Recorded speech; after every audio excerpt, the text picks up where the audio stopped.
I'm Atra El-Nashar in Washington. President Trump spending hours in the Situation Room with his national security team Friday as Israel and Iran launched additional missiles at one another.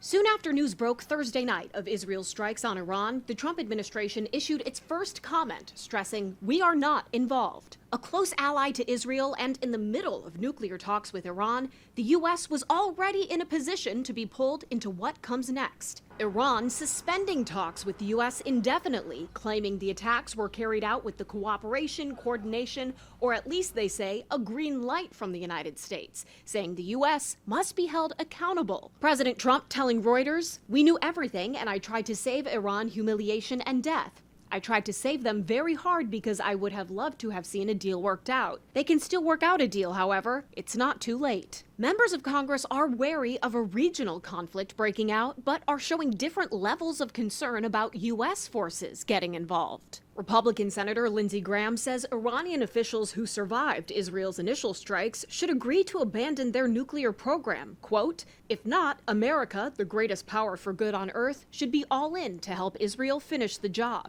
Top Democrat on the Senate Armed Services Committee, Jack Reed, calling Israel's actions a reckless escalation. He says, "I urge both nations to show immediate restraint, and I call on President Trump and our international partners to press for diplomatic de-escalation before this crisis spirals further out of control." It's inevitable the U.S. will feel an economic impact from this conflict. Stocks were down Friday over the geopolitical instability, and oil prices saw an immediate spike. GasBuddy's Patrick DeHaan tells me he expects gas prices to rise 10 to 25 cents over the next couple of weeks. Conflict increases risk of oil flows being disrupted. The degree of what happens from here on out depends on the degree in which Iran responds, or if Israel escalates the situation and has new attacks. So far, de-escalation seems out of the question.